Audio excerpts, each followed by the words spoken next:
Good morning, everybody. Welcome to the Elite Real Estate Podcast. Very excited this morning. Again, as usual, you guys hear me say that every Friday. But again, live here on KGCI Radio, live with our Breakfast Club line, live streaming everywhere that you can find us out there streaming. So great stuff again today. And I'm super thankful to be able to be here and again, going live on KGCI Radio as well. So a lot of cool stuff is gonna be blow your mind today, right? We're gonna have some really good stuff today, and I got a very special guest coming on from the state of New York. So very excited. I'm gonna bring him on right now, Mr. Jason Revere. Everybody, welcome him in. What's up, my man? How are you? Good. Good morning. Happy Friday. Happy Friday, my man. Happy Friday. So how are things with you? I'm gonna give you a little applause there. I was late finding my button, but I want to make sure you get the applause that you deserve. Yeah. So, all right. Well, welcome to the show. I appreciate you getting up early and jumping on with us. And we were just talking off screen there for a second. And, give us a little bit of background about you. How long you been in the business? What do you do? How's it going? And let's go from there. All right. So obviously my name is Jason Revere, located in Staten Island, New York. I service Staten Island, Brooklyn, and Manhattan. I've been in the business a little over 5 years, but was always surrounded by real estate. Let's put it like this. I've been in sales since I'm 18 years old, and everything I've done has always been related to a sales and or real estate field. Basically, I was always into sales, always into real estate. Family was in real estate. A couple of people in the family were in real estate. So I was in the auto industry for a very long time. I made the transition 5 years ago. But prior to 5 years ago, it was always being involved with some sort of real estate field. So I said, you know what, I'm looking like you. There's a saying, success leaves clues. So success kept leaving me a clue. So I said, you know what, let me go all in. So 5 years ago, I decided to get licensed, and here I am 5 years later, all in on real estate. I love it, man. I love it. And our little conversation, our conversation off camera before we got going here was we were talking about like kids, right? And then being in sales and how we started in sales. You probably like myself, like probably started in sales when you were like 5, right? Absolutely. Oh, it's good stuff. And yeah, look, you're right. I think so much has to do with sales, and it's not necessarily like people like have that connotation of sales and like think bad sales. It's like no, that's just sometimes it's just general conversation, don't you think? Absolutely. Listen, it's, you got to look at everything in a big perspective, its entirety. When you start seeing it more and more clearer, everything is related to sales. Whether it's a conversation with your family, whether it's a conversation with your kid, you know, everything just relates to a sale and or a negotiation. So, it's just a different platform when it's different areas of sales, but everything relates to a sale and or negotiation. Oh man, that's deep. That's deep. Because you're right. And like what was we were talking about your daughter, right? Like Yeah, she's she's selling you standing right right now. next to me. Yeah. And as you can see, I keep turning. I'm actually cutting one of her worksheets. Yeah. She's selling you right now. Yeah, she's totally did. She came up to me with her sheet and her scissor, and she handed it to me. So now she's a workaholic, my daughter. God bless her. She's always into doing, you know, like reading books and work and everything. And my wife and I were very persistent with that. We stay on top of her. We're always trying to expand her knowledge and expand her mindset. And all she wants to do is work. That's it. Like all she wants to do is sit down and do these worksheets. And she's not opposed to doing hard stuff. She likes the hard stuff. But we try to get my wife was a retired DOE. She was in kindergarten. She was a kindergarten teacher. So, the foundations, I'm already at going from 0 to 100. I'm at 100. I'm like, she comes to showings with me. She comes to listing appointments with me. She's with me. So I want her involved so she could experience it in its entirety. But she'll sell me all the time. And I'm like, it's like me selling myself. It's like a mini Jason running around. Yeah, it's so crazy. Yeah, that's fantastic. That's fantastic, man.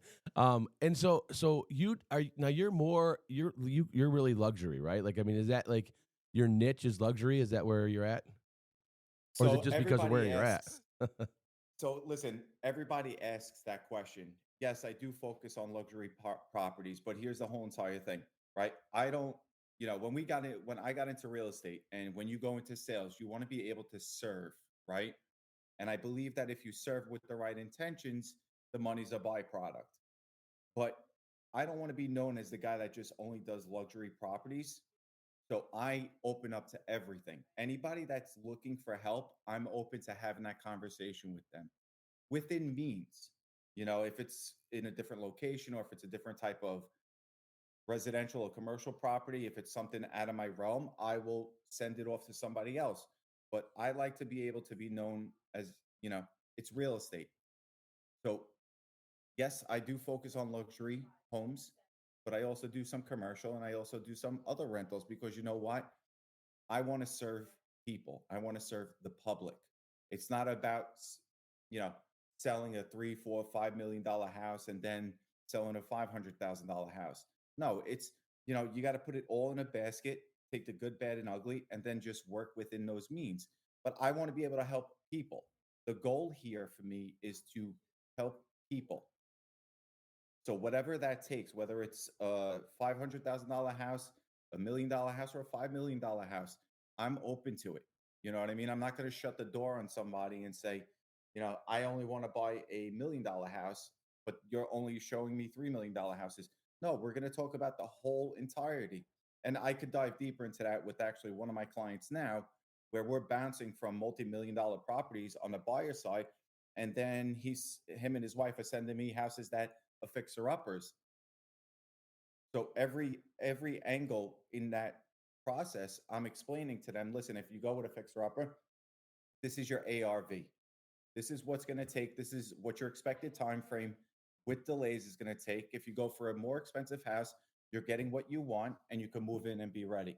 And we go through that on a daily basis to try to pull them, to find the right house. So to be open and straight, I'm a real estate guy.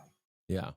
Yeah, no, I love that, and I think that happens a lot of times when agents say they're luxury, or that luxury tag gets stuck in there. Because I've had plenty of conversations. Like I've sold luxury, right? Like but that luxury thing doesn't stick. I guess I don't know, but I always find it interesting because people then assume, and I don't know that it's the consumer. I think it's us as agents. They're like, oh, he just does luxury. You know what I mean? I don't think it's even the consumer. I think the consumers don't even understand what the heck the difference is for the most of it. Um, but then I think that's the really cool part is then how that how like you said you got to do both. You got to be able to be like water, right? You got to be able to run on both sides of it and do more than just that. Exactly.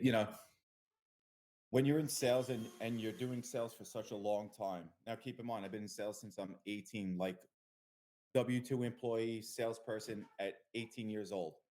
You got to, exactly like what you said, you got to be water and you have to adapt.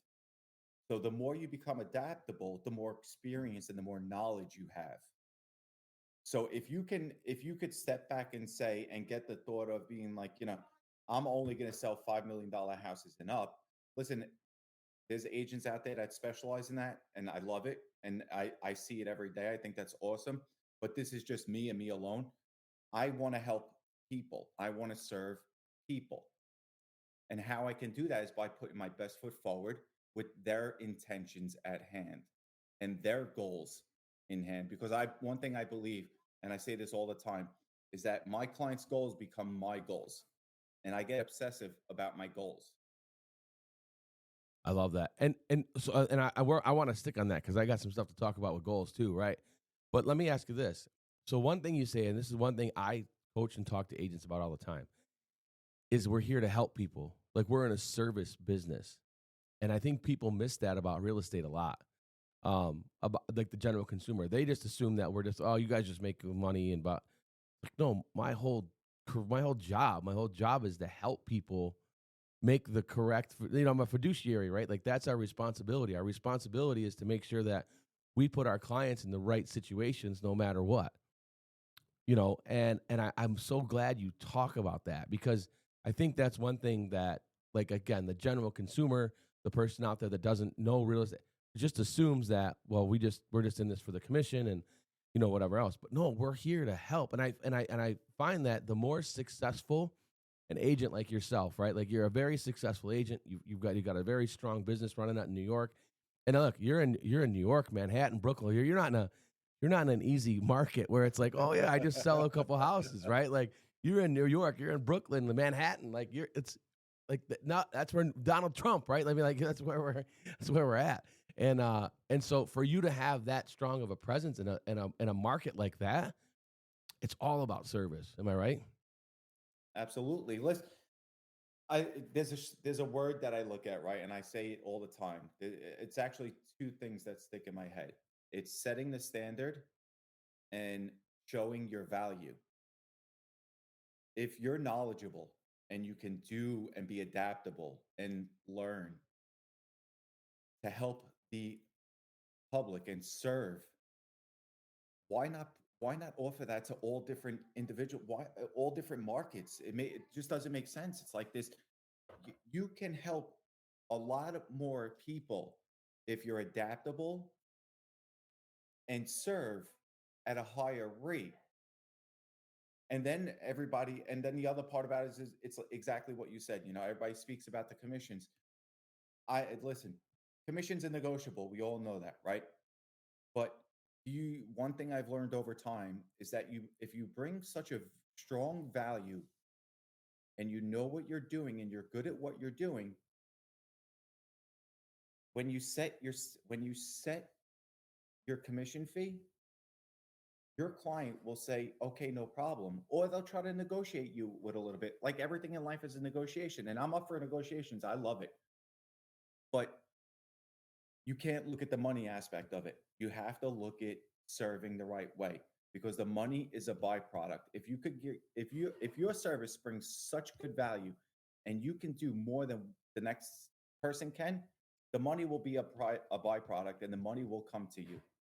And that's attracting it to you by doing what's right.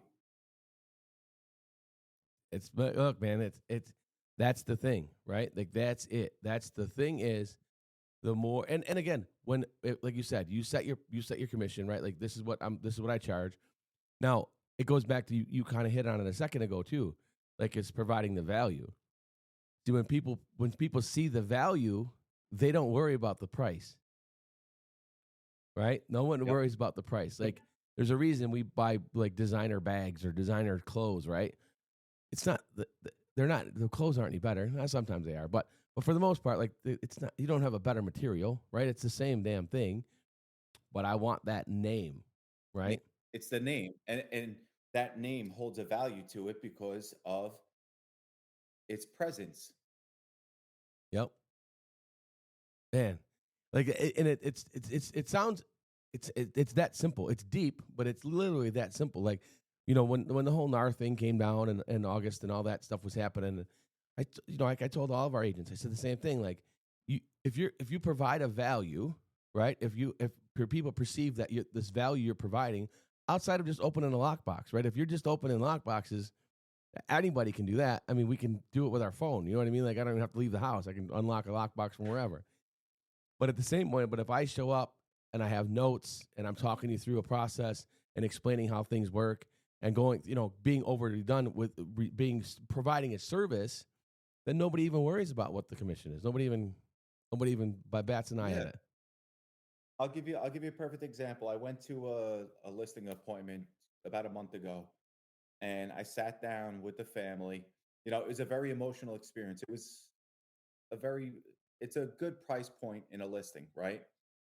And I sat down, I did my presentation, we did the walkthrough. I spent a little bit extra time. Everybody says you should have a certain time limit of walkthroughs and everything. But I feel as if you give a little bit more time in a walkthrough, you're building more rapport, Mm-hmm. right? And your relationships are getting a little bit stronger. And they see that you're not just rushing in there to get the listing and sell that property and focus on the commission. No, what I did is I walked in the house, we did the tour, we sat down, I walked around the house with them and I showed them a couple of things about that house that they didn't realize was there. And you know what? When I deliver at the end of my listing presentation, when I delivered the keyword, what is your rate? They didn't say no. They said, okay, no problem. Yep. When because And yeah, when the it, value's there, no one cares. exactly, exactly. I think it's just going back to the basics. A lot of us get wrapped up in, what everybody sees, right? And then it keeps going and it keeps building momentum in your head. And I just think that if we stick to the basics, which is exactly what we were speaking about before, which is serving and doing right by people, then it's a no-brainer. Like it's just there. It happens naturally and organically. I love that. Yeah, it's so true. It's simple. It's not easy, right? I think that's one thing that people take for granted, that it is simple, but it's not easy to serve, because now there's more pressure on me to serve, because now if I treat a client at a high level, now I got to treat the other client at a level. You know what I mean? I gotta continue to show up that way, right? So that's why I Yeah, was consistency. yeah, yeah, and that's why I always caution people about social media. What you're putting out on social media is what people expect when you show up, right? So if you put out this, I'm client focused, I do this, I'm this, I'm that, I take care of my clients, I have there's relationships, but and you show up and you're a jerk, like nobody's gonna bite on that. You know what I mean? Like it's gonna be people are gonna see how you show up. Well, I'm gonna make you laugh. Speaking on that, I had a I have an agent that I know, right? And he's located far east in New York. And by a seller found him on social media, right? He sent his teammate to his listing appointment. Meanwhile, the seller wanted that specific agent Yep, to list the property, but he sent his teammate to that listing. The seller turned the agent away because it wasn't the agent that they were expecting. yep, If you're setting up, and we could social media is great. It's a tool, right? You just have to realistically change your mindset towards it. If you're a doom scroller, you're a doom scroller. But if you're going to use it as a tool for your business, what people see publicly is what they're going to expect in person. And if you can't deliver that in person, then you're setting a false hope for your potential client. And how are you going to serve that person the right way with those expectations? You know, it's be yourself. You know, who yeah, you are at home is who you're going to be out in the field. Who you are in the field should be exactly who you are at home. So the minute you open the door and close the door to your house, you should be the same person. But yeah, a lot of it gets into our heads, and it just builds that momentum in our heads. But it's realistically sticking to the basics. And if you stick to the basics and you have your right intentions at heart, your business will just flourish in ways you've never seen before. yeah. What did you call it? A doom scroller? Doom scrolling. You Ah, just sit on your phone and you're scrolling through Instagram, mindless, numbless, and just keep you keep going. I love that one. That's gonna be that. I'm gonna have to put that one on something. That's a good that doom scroller. I love that one. I love that one. Uh, so we get Tom said, "Love these guys." Good morning, gentlemen. Good morning, Tom. How are you, my man, down in Florida? So we're Good covered. morning, Tom. Yeah, we're covering the bases here. We've got 3 spots in the country covered right now. Um, and so let's talk about like your business. What is you said you're very goal orientated, right? Like so, how do you what are your goals simple? Like I just want to do more than last year. Um, you want to double last? Like what does that look like for you? Like going into 2025? So ironically, going into 2025, last year I really didn't. One of the things I didn't really do is, and it's on me, and I'll be very open about and candid about it. Is I kind of pulled back from doing some networking stuff, right? Which is the purpose of me pulling back from that networking aspect was to focus on prospecting and building my business to gain momentum. Now, from 23, 24 to 24 to 25, my business 5x. Was that my goal? No, I wanted to 10x it. But you know what? I didn't hit the goal. So what did it do? It fired me up to go into 2025 to hit my goal. So when I sit down and I plan my goals, I do reviews year over year, just like every other business person would do, right? But now you got to sit there and you got to say, how am I going to change my business? I have to change. That's how I'm going to change my business. I have to change. So when I did my business plan for 2025, I knew going into it that I had to change myself, but keep myself authentic and original, but change in a way that I can catch that momentum and ride that momentum train. You know, I have goals for 2025. People look at me like I'm crazy, but you know what? Those are my goals. They're not yours. You have your goals, right? Yep. I I'm I'm very hard on myself. I beat myself up a lot because I have high expectations. So I set the standard high. So now going into 2025, my goals are what they are for a business. And then I have goals personally, right? But when a client comes up to me and gives me their goals take precedence over my goals because you want to know something? If I could help that client fill their goal, get their goals, I know my goals will get filled on the business aspect. And then when I take the time for myself, I can then focus on my goals alone.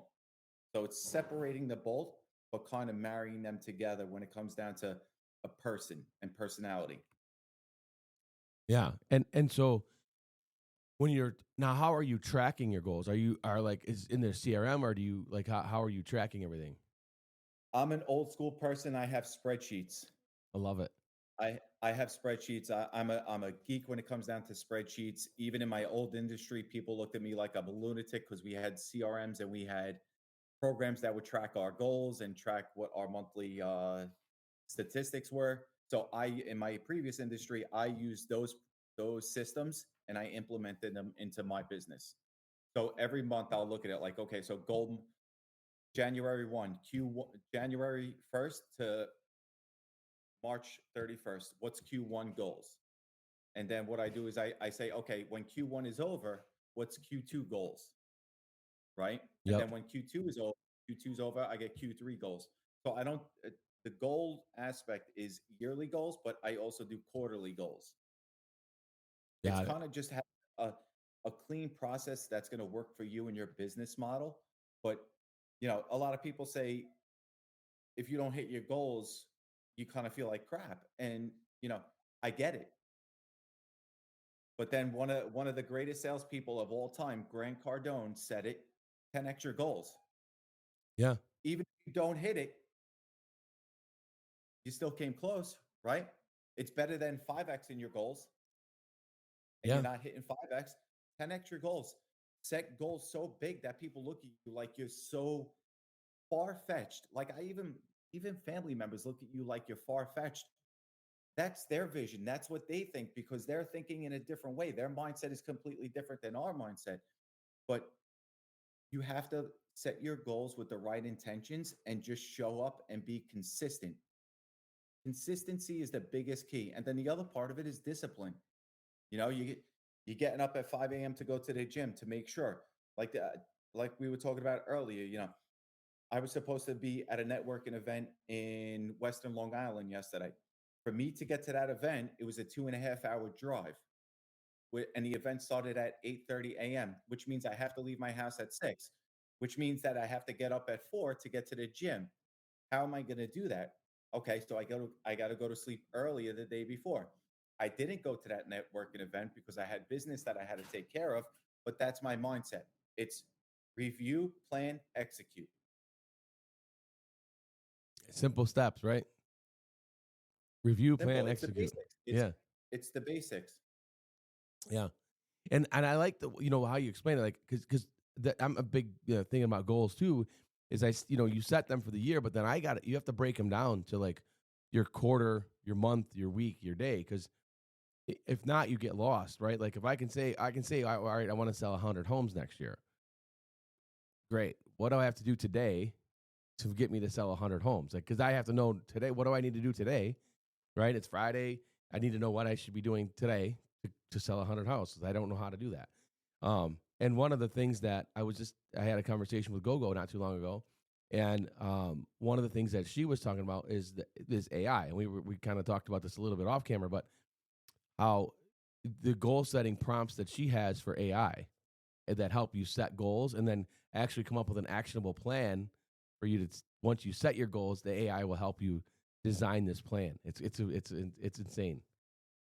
It's insane. So, but big on goals. So what? Like, let's talk about it. You good talking about what are your goals? What's your goals for 2025? Your scary goals.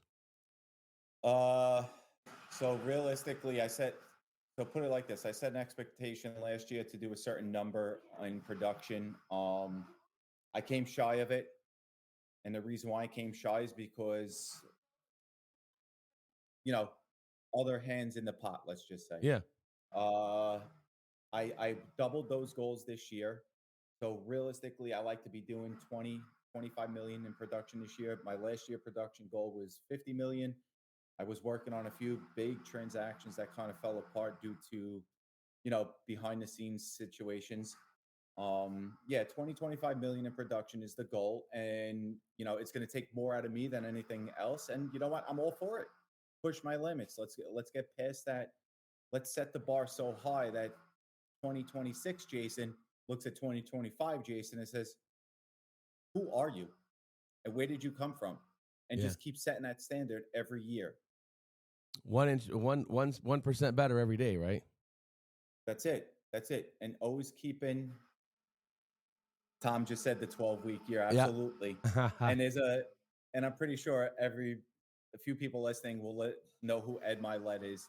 Ed Milet is, his podcasts are outrageous. Like he's just on point and you can relate to him so well. But to bring up what Tom just said is you have a 12-week year, right? But you also have 3 days in one day. So you could take your 12-hour day and turn it into 3 days by planning it on 4 hour spans, right? Yeah. So even before that, if you want to give yourself a little bit more personal time, but you set 2 hours a day to do this specific work, and you commit to that 2 hours 100% for the 2 hours. After those 2 hours are over, take a 15-minute break. You go into your next 2 hours, and you solely focus on that 2 hours. Then you take your 15-minute, and you get your next 2 hours. So, you're setting small days within one day, and that was something that I did for a very long time. Um, and I'm getting back to that basics, like just breaking up the day accordingly, making sure that I have this set up for this, and then just keep moving forward towards that. But every morning I'll go to the gym. I wake up early. I get to the gym. After the gym, I'll sit in the car for a few minutes, and I'll review my day. And anything that doesn't correlate with what you want to do for the day, you got to move it aside. You got to just put it on the back burner. You can't keep it involved in your day, and that's the noise. Keep the noise quiet. Ignore the noise. At least ignore the noise. That's it. Yeah.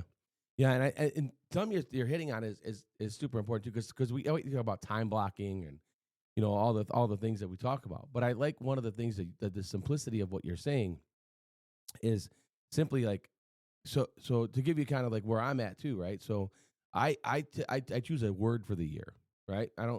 I set goals, right? I have our goals, I have our team goals, I have all that stuff. But at the same point, I set a goal or a word for the year, right? Last year for 2024, my word was intentional, right? I needed to start being more intentional with my time, with my effort, with my business, who I was spending time with, even boiling it down to like I needed family time, like I needed to be intentional. And when I got that time, I needed to be intentional with the time that I was getting from them, right? And then, and same thing, friendships, business partnerships, everything needed to be more intentional. This year, right? My word is growth, right? So if it's not helping me grow, it's a no. I can't do it, right? I can't do it if it's not helping me grow. And so that's where I'm going with you. Like you're saying, like you look at your schedule today and say, all right, this isn't helping me do this, so it's got to go to the back burner. I got to get rid of that one. I can either I put something else in there or I spend more time on the tasks that are already there. Is that right? Yep. Yeah. And it's funny you brought up the word for the year, and I'm going to share my word with you and everybody who's listening. So my word for the year was ascenderance, right? Ascend signifies raising above challenges, reaching new heights, and pursuing ambitious goals. Endurance reflects the resilience, grit, and persistence required to stay focused and overcome obstacles. That's a big word. It is. And I have it written on a post it. I have it on a little card right here. It's right underneath my laptop, and I look at it every morning now. And I keep that word in front of me because you want to know something? I need to ascend to the next level, but you need endurance to put up with it. And you need that persistence and the grit to be able to put whatever to handle whatever life throws at you. Oh man, that's so good. That is so good. That's like, and again, you made up a word. It's great, but it works, right? Like those are the things that work, and if it's driving you, that's again, that's one of the things that I always try to get everybody to understand that listens to this now live or listens to it later. Is like some golden nuggets, and if everybody that's paying attention today should be getting some golden nuggets out of this thing, because Jason is dropping some bombs. And again, I think it's super important to again know, how do you feel about this? Agents will talk to me about setting goals, right? But then I always boil it back to like, all right, what did you do last year? Right? Because if you didn't do, if you tell me, all right, I want to sell 50 homes this year, great. How many did you sell last year? 2. I'm like, well, 50 is going to be hard to get to if you only sold 2 a year ago. 50 is going to be hard to get to. So I'm always big on like where, like meeting you, where are you, right? Before I can tell you where to get to. Do you feel that same kind of way? Yeah, I think that we need to, whenever you speak with somebody, I think that the conversation has to be like minded and on the same level before you start looking into what your next steps are and how you want to get to your next achievement and or goal. I think that, you know, a lot of people in general are afraid to have that hard conversation with themselves and or Mm. even with their clients or customers. They're, you know, I like toughness. I like grit. I like give me the hard stuff because you want to know something. If we can get through the hard stuff now, the rest of it's going to be easy. So let's get to those tough conversations. Let's dig deep. Let's find out what the raw aspect of it is, and let's figure out how we can work our way around it. I tell my wife all the time, and she she laughs. I like doing the hard stuff in the morning. Anything that is the hardest thing that needs to get done in the morning, I want to do first thing in the morning. And the reason for that is because if we could get through the extremely hard stuff in the morning, the rest of the day will be easy. So you're setting a presence and a standard for the day. I love that. I love that, and you're right. I think that's a big thing, and I think the other thing is too, like just to remind everybody, like we got the Breakfast Club line. You see the call in live there. So the Breakfast Clubbers are on. We're live on KGCI Radio, and we're streaming everywhere we can stream. So you can find the Elite Real Estate Podcast wherever.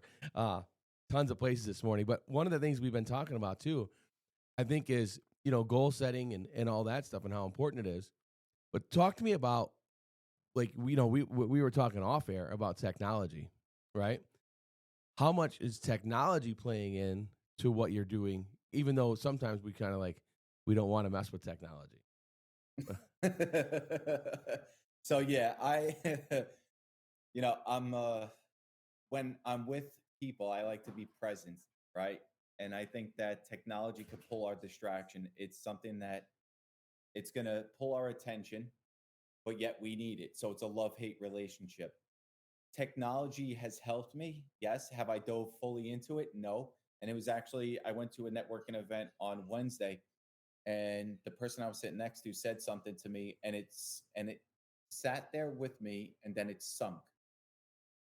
I need to, going into 2025, this is now a new goal that I added, is that I have to dive deeper into the technology. I have to let that come more into play. But the purpose of it is, you know, I'm an old school person. In my previous industry, it was 100 calls a day, no minimum. So I'm doing 500-600 calls per week, cold calling. But when I say I'm the old school way, is that when that person on the other line picks up the phone, I want them to know that they have a real human, Yeah. not a robot, not an what you call a virtual assistant. I think that because certain people connect with certain people. And if you're adaptable, especially if you're in sales, you know how to adapt. You know how to start to read people. You could get a feel from the conversation from the start. When you have an when you have an automated system, it's just an automated system. I think that if you're on a call with somebody, right, you could be more relatable. And I'll give you a perfect example. I did a cold call yesterday. The guy was an investor builder, has multiple properties on the he goes, I don't want to deal with any brokers. I said, great. I said, because I'm not playing broker today. He goes, what are you playing? I said, I'm playing Jason Revere, a human. He goes, so what's your point? I said, can we just have a normal conversation from guy to guy instead of thinking like I'm just calling you to solicit you for business? Yeah. Half an hour later, we hang up the call and we're texting back and forth. And then he's sending me pictures of all his properties, asking me for feedback. So that human side conversation brought into a text conversation. And now that conversation is talking about business because why the conversation is you think like I think. I love the way you speak. I love your mindset is the same mindset as mine.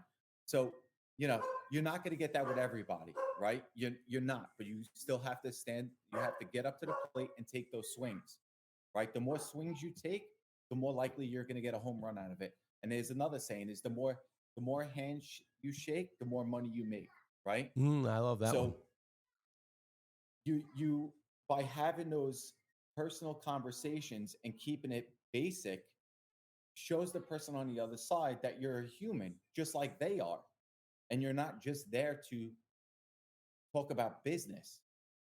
And I think that's where we kind of jump too far in.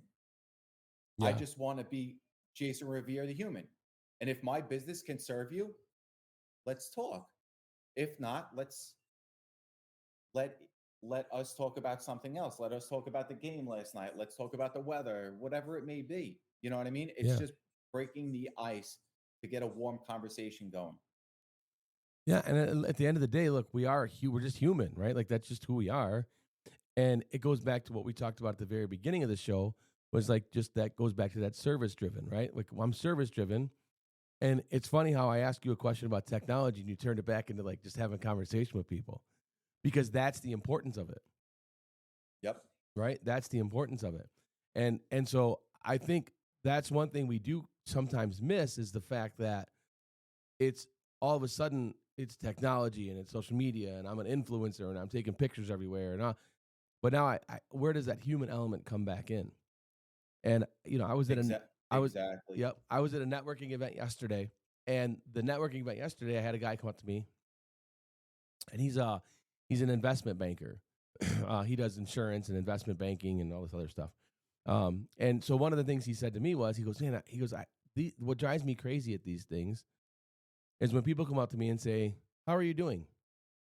He goes, "I know you don't care how I'm doing." He's like, "What kind of icebreaker is that?" He goes, "Just come ask me the question you want to ask me." And I said, I, that's the funniest thing I've heard. so what icebreakers, I gotta just touch on that topic. Um Whenever I do an icebreaker, I always do the most awkwardest thing. It's either a compliment or I do something funny or I just want to you go after the most awkward thing in the situation because that's what's going to break the ice. To me, at least that's what I did. And I used to in my previous career, everybody would come up to me after the transaction would be completed and they would look at me like, how'd you do that? I was like, just breaking the ice, like make that conversation awkward in the beginning, say something funny, compliment them, show them a little bit a different side of you and or what they're expecting of you, so then it opens up a warm conversation. Yeah. I still think, again, keeping it simple, back to basics. And I'll go to a store and I'll open the door for somebody, even it's a young arrogant kid. I'm gonna open up the door. And my comment, if he gives me a dirty look, I'll be like, "You're welcome." Or I'll say like, "Oh, one hand washes the other," or something like that. And then he'll be like, "Okay, thank you." And then there you go. The conversation is now open. So now it's just light conversation building into warm conversation and so on. I love it. And you can definitely tell you're from New York the way you just described that whole situation. That was a total New Yorker thing. If I hold the door and somebody gives me a dirty look, I'm going to tell them thank you. You know what I mean? Like, welcome to New York. Yeah, exactly. And listen, New York is New York. If anybody's listening from New York, you know what I'm talking about. If you're not from New York, you're more than welcome to visit, and you'll see a side you've never seen. But I was born and raised in Brooklyn. I live in New York. This is what I know. This is how I grew up. It was hustle, grind, and then it became do what's right, but keeping that hustle and that grind going, and Yeah. set your intentions and set the expectations. I love it, man. Yeah, like you can, and then you come to the Midwest, you come to Detroit, and we're like, "Whoops, sorry, we didn't mean to bump into you." You know what I mean? We're all, we in Michigan, we over apologize for everything. It's crazy. Yeah, it's crazy. You come to Detroit, we'll be like, "Sorry, you came to Detroit. Why did you say sorry? Why was sorry the first word that came out of your mouth? I don't know. That's just how we do it in the Midwest." Yeah. Should I hop back on the plane and go back home? Yeah. Right. Yeah. Yeah. Yeah. No. No. Sorry. Like no. No. No. It's okay. Yeah. Whoops. Yeah. So, but like, so and again, for a lot of agents that don't understand either, and I wanted to touch on this briefly, is like people don't understand that New York's an attorney state, right? And like I was telling you, like us here in Michigan, it's like the Wild West. We write contracts, we negotiate, we do the whole thing ourselves. Like there's like, if an attorney gets involved here, it's bad. Like something went seriously wrong. But in New York, it's just normal, right? Yeah, an attorney's involved in everything from so the way transactions work in New York is you'll go to a show and you go through the process, and then when you have a completed deal and an accepted offer, you then send it off to the attorney, right? And the attorney's going to be the ones that draw up the contracts, whether it's on the sales side. The seller's attorney is going to draw up the contract, send it over to the buyer's attorney. But it's at that point you got to look at it this way: there's four hands in the pot, not including the clients. So now you're battling. It's not you're battling. You're working with your team to get everything done for your client. See, you guys out in Michigan, you get to draw up your contracts, right? So there's no delay. Yep. In New York, with attorneys, the attorneys become so busy that there can be certain delays. What's that going to do? That's going to get your agents on the buy sale side are going to get anxiety. Your clients on the buy sale side are going to get anxiety because the contracts aren't out within a certain time frame and or signed. But it's your team. It's who you align yourself with. So if you have a team of agents that has a team of attorneys that work really well together, it could work very seamlessly. But then there's always going to be hiccups and there's always going to be stuff in the middle of that, right? And I think that, one of my attorneys, love him to death. One of my attorneys said it to me. He goes, "You do a lot more than what another agent does." I'm like, "Yeah." I said, and I'll give you a perfect example. I had a closing that was scheduled last month, and the closing packet that was sent to the buy side, the title company, never got via FedEx from the seller's attorney to the buyer's attorney in time for closing. So I called the seller's attorney. I said, "Hey, listen, the seller's not here, right? The seller or relocated. I have no problem in picking up the paperwork and bringing it with me to the closing. I'm going to the closing anyway, even though the seller's not there. My thing is I work on being at every closing as much as I possibly can. And for the purpose of that is because once once you take on your client, whether it's a seller or buyer, they're your client. Your intention should be set to serve them the right way from start to finish, from the minute you sign a listing and or buyer's agreement to the closing table. You do everything in your power to get to that table, regardless of it. I'm not a drama person. I don't like the politics. I don't like the dramas. I like the work. Let's do the work to get to the end result. Love it. So we were literally at the closing table. My seller relocated, and the title company didn't have the paperwork. All of a sudden, the buyer's attorney is calling the seller's attorney. I already had a three-way conversation with his para and the attorney in text, 10 steps ahead of them. Yeah. And I walk up to the buyer's attorney. I'm like, listen, it's going to be here at this time tomorrow. He goes, really? He's like, yeah, I'm in a text conversation. I said, if I could go get it right now, I would go get it. And I'm not representing the buyers, I'm representing the sellers.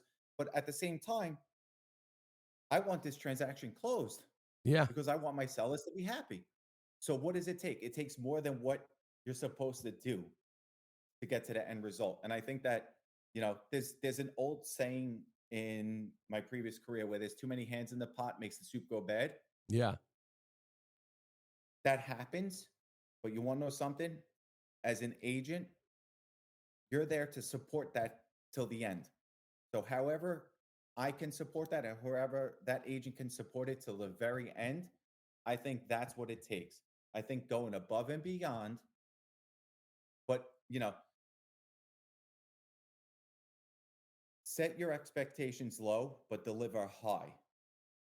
Yeah. Yes. Yes. Right? I love Like that. to me, it doesn't matter. And I'll give you a perfect example. I have one of my listings right now. I have a showing today at 12 o'clock. The buyer's agent texted me at 11:30 last night saying that we need to move from 11 to 12. She never expected a response. I heard my phone vibrate. I said, 12 is fine. I'll see you at 12. She goes, you're texting me at 12 o'clock. And then I was working with another client last night doing some property hunting. It was 8:30 at night. My daughter was sleeping. My wife was laying down with my daughter. And I'm up on my computer. And she texts me. She goes, I don't expect you to be up at this point and or working at this point. I said, don't worry, I'm still digging. She goes, are you kidding me? I said, I'm not going to stop until we get to the goal line. Now, I know, and listen, I know this from being in sales a long time, that there comes a time that you need to step away from your business to focus on your family, right? Yeah. But you can have a system and or process to do that too. You know, there's a midpoint. So I'll give you a perfect example, right? My wife just left for work at 8 a.m. She'll be back at 12 o'clock. My daughter's going to come to the showing with me. My wife wants to go to the gym after she goes to work. I said, no problem. Jolie's going to hang out with me. She's going to come to the showing with me. And after the showing, it's only another half an hour, 40 minutes of me being with her. I love spending time with her. I get to teach and show her what I'm doing so she could absorb it, go to the gym. And after the gym, you come home and the rest of the day is for me to put my work in. So what does that take? So if my wife's going to work from 8 to 12, I'll get up extra early the same day, go to the gym extra earlier so I could put a little bit extra more time before she leaves for work so that I already have a jump on the day. It's like what we were saying earlier. It's getting the hard stuff done early in the morning so that the rest of the day is easy. Yep. And Chris wrote in there, everyone needs their own attorney. Buyer, seller, or lender, it can be interesting with communication. Back to your point, right? Like too many hands in the pot. Absolutely. Chris, I couldn't agree with you more. You got to have that team of attorneys on all aspects that you feel like you just flow with. Like, you know, it's a flow state, right? So when you're in flow state, everything is working seamlessly. So if you have your team aligned with the right people, that flow state is just there. I'll give you another perfect example with another attorney that I work with. I told him, I said, listen, I need this contract done out in 24 hours. 2 hours later, the contract was out. Yeah. And he shot me a text. He goes, Jay, the contract's out. And I'm like, I said, within 24 hours, not 2 hours, dude. He goes, no, I got you. Don't worry about it. He goes, we work very well together and I want to keep that going. See, that's the thing. I think that, and it kind of goes back to what you were saying too about like, so you get up the days your wife's going in, you get up early. See, that's where I go back to. That's the freedom of this business, right? We all say we got into the real estate for the freedom of it, and then the problem is we get too free with it, right? But then it also can eat us up and grind us out if you don't have like you said, like this is one of the things I always liked about real estate, right? So my boys are older now, but when they were younger, like I could take them to school in the morning, right? I could just push my morning back, right? I was always a 9 to 12. That was always my dial time. But if I wanted to take them to breakfast and have a little time with them in the morning, I could. I could just push my morning back and do 10 to 1, right? But I knew I still had to do that 3 hours, but I could flex that time. I didn't have to, be so regimented with, like, to your point, right? Now, the point that I'm glad you brought up was like, well, I had to get up earlier today because I still want to do that. Little one's calling. Yeah, she come up. Sorry, my wife left. She left to watching a show, and the show ended. Well, the show ended. You got to get something on for her, man. Like you said, she's the salesperson, so you got to get something going for her down there. Absolutely. Yeah. But no, I think that's like you brought up a very good point. It's the you can when your wife gets back, then you'll have the rest of the day, but you have the freedom to do that. But then that's where the importance comes in of having that discipline to still do the things that you need to do. You can just move the times around, right? But you're still going to do the things you're going to do. Yeah, I mean, and this let's revert back to the goals, right? So we were talking about goals for the year, goals for the quarter, goals for the week, goals for the day. If you still have those goals for the day, I believe that those goals need to be achieved. So whatever you need to do to get those goals done for the day, you're going to do, And me, I like to a few of my wife's friends always my wife's friend called me an overachiever because if I have, let's say, 10 tasks to do for the day, I will push past the 10 tasks and I'll do 12, 13, just because I'm getting a jump on the next day. And I think that, no matter what the time frame is, you have the flexibility to make that work for you. That's a few of the reasons why agents get in the business is A, obviously because they want that high income, B, because the flexibility. But what they don't realize is that when they go into this industry, you're running a business and you have to do what you need to do to run your business, but you still have to take that time, you know what I mean, to adjust and recalibrate your day accordingly. Yeah. And it goes back to the importance of setting those goals and setting your task. And look, I've been called worse than an overachiever. You know what I mean? Mm-hmm. And I believe it. I thrive off of that. I love being called those things. And you want to know why? Because it puts me at a different level. You know what I mean? Yeah. Yep. Yeah, no, man. And that's the thing. Like I said, you're in a market. And again, like how many real estate agents are in where you're at? In Manhattan, New York. Oh, Like, oh my God. This was brought up on Wednesday at the networking event. So Staten Island is flooded with agents. New York alone, if I give you an idea, just within eXp Realty, we're just below 2,000 agents. But if you go within New York, you're substantially a lot more than that. So it's a very competitive market. And I think that that's where you have to stand out. That's where you have to be different. You know, Ryan Serhant said it perfectly: create your own market. yeah. And that's something that has stuck with me, is to create your own market. So if you want to stand out, you're going to have to create your own market. So what are you going to have to do that's different? When you're in a flooded market with agents, what can you do differently? And that's where you have to stand out. I love that. And he's right. Like, I mean, like, it's competitive everywhere, but I know New York's crazy. But at the same point, it's people always worry about like market share too, right? Like, well, I see so and so's name. I see Joe Smith. He's a realtor here, and I see his name everywhere. I'll never be able to get into that neighborhood. I'm like, well, how much in that neighborhood do you think he moves, right? Like, if you had 30% of a market, you're just destroying it, right? I mean, you're killing it. Well, there's 70% left over. You know what I mean? Yeah. Like, go get your own. Like you said, like you got to create your own market then. That's it. And that's really what it is. I like to focus on my market, and my market is what I create, right?